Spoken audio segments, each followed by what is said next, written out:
அதிமுக பிரச்சார கூட்டத்தில் தாவேக்க கொடி பறந்ததை பார்த்து கூட்டணிக்கு பிள்ளையார் சுழி போட்டுவிட்டதாக எடப்பாடி பழனிசாமி பேசிய நிலையில், காங்கிரஸ் கூட்டத்திலும் தான் தாவேக்க கொடி பறந்தது என செல்வ பெருந்தகை பேசியிருப்பது கவனிக்க வைத்துள்ளது. கரூர் துயர சம்பவத்தை வைத்து விஜயை கூட்டணிக்குள் இழுக்க அதிமுக பாஜக தீவிரமாக முயன்று வரும் நிலையில், ராகுல் காந்தி விஜய் இடையேயான நட்பை வைத்து தாவேகாவும் காங்கிரசும் கைகோர்க்க இருப்பதாக பரவி வரும் யூகம் உண்மையாக மாறவும் வாய்ப்பிருப்பதாக தகவல் கசிந்துள்ளது.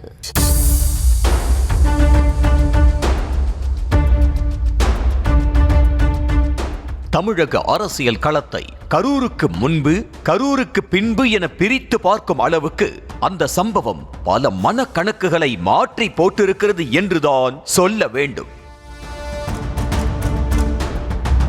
கரூரில் விஜயின் பரப்புரை கூட்ட நெரிசலில் சிக்கி 41 பேர் உயிரிழந்த சம்பவம் அதிர்ச்சியை ஏற்படுத்திய நிலையில் அடுத்தடுத்து நிர்வாகிகள் கைது, விசாரணை, நீதிமன்றத்தில் வழக்கு என பல முனை சிக்கலில் சிக்கி இருக்கிறது தமிழக வெற்றி கழகம்.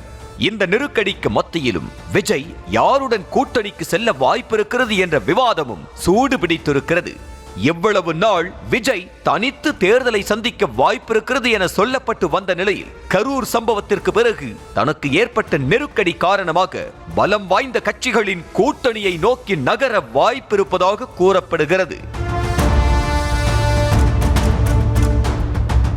இந்த நிலையில்தான் அதிமுகவும் பாஜகவும் விஜயை கூட்டணிக்குள் கொண்டு வர முயற்சித்து வரும் நிலையில், இன்னொரு பக்கம் காங்கிரசுடன் விஜய் கைகோர்க்க வாய்ப்பிருப்பதாக ஒரு தகவலும் சுழன்றடித்து வருகிறது. ஏனென்றால் கரூர் துயரச் சம்பவம் நிகழ்ந்ததும் விஜயிடம் பேசி ஆறுதல் கூறிய காங்கிரஸ் முன்னாள் தலைவர் ராகுல் காந்தி, கரூர் துயரச் சம்பவ வழக்கில் விஜயின் பெயரை சேர்க்க வேண்டாம் என கேட்டுக்கொண்டதாக சொல்லப்பட்டது. ஏற்கனவே விஜய்க்கும் ராகுல் காந்திக்கும் நெருக்கமான நட்பு இருக்கிறது. கடந்த 2009ஆம் ஆண்டு ராகுல் காந்தி அழைப்பின் பேரில் டெல்லி சென்ற விஜய் அவரை சந்தித்து பேசியதும் கவனிக்க வைத்தது.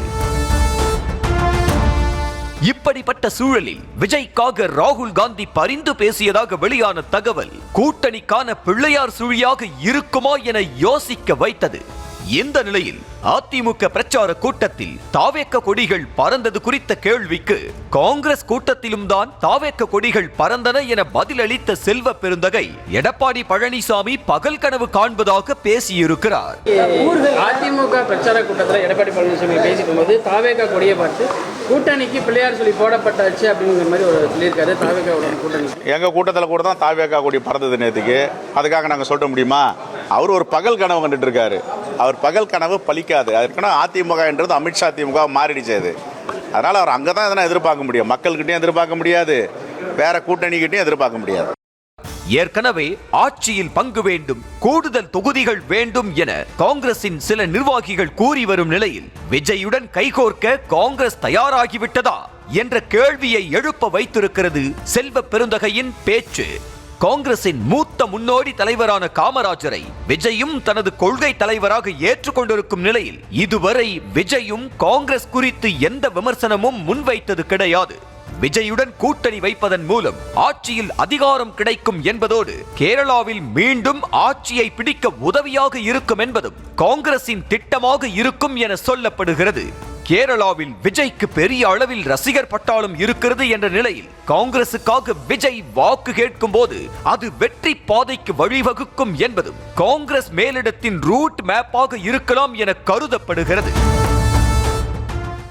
இன்னொரு பக்கம் திமுகவுடனான கூட்டணி என்பது காங்கிரஸ் கட்சியிலேயே சிலருக்கு அதிருப்தியை கொடுத்திருக்கிறது.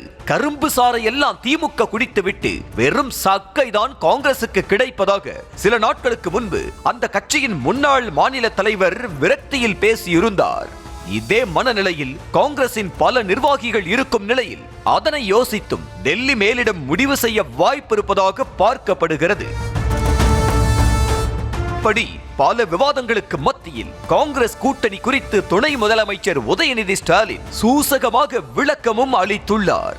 திருமண விழாவில் பேசிய துணை முதலமைச்சர் உதயநிதி, கை நம்மை விட்டு போகாது என சூசகமாக பேசியிருப்பது திமுக கூட்டணியிலிருந்து காங்கிரஸ் விலகாது என்பதை உணர்த்துவது போலதான் இருக்கிறது.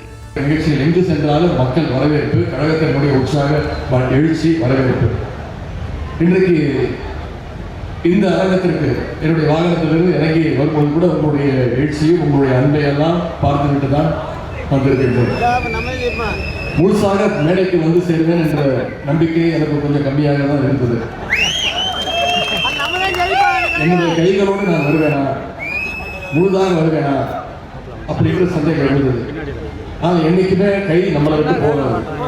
விஜயிடம் ராகுல் காந்தி பேசியது, டெல்லியில் வைத்து ஆதவ் அர்ஜுனா காங்கிரஸ் மூத்த வழக்கறிஞர்களிடம் பேசியது, காங்கிரஸ் கூட்டத்தில் தாவேக்க கொடி பறந்தது என செல்வ பெருந்தகை பேசியது என விஜய்க்கும் காங்கிரசுக்கும் இடையே நெருக்கம் அதிகமாகி இருக்கும் நிலையில் கடைசியில் யாருடன் காங்கிரஸ் கைகோர்க்கும், கரை சேரும் என்பது தேர்தல் நெருக்கத்தில்தான் தெரிய வரும்.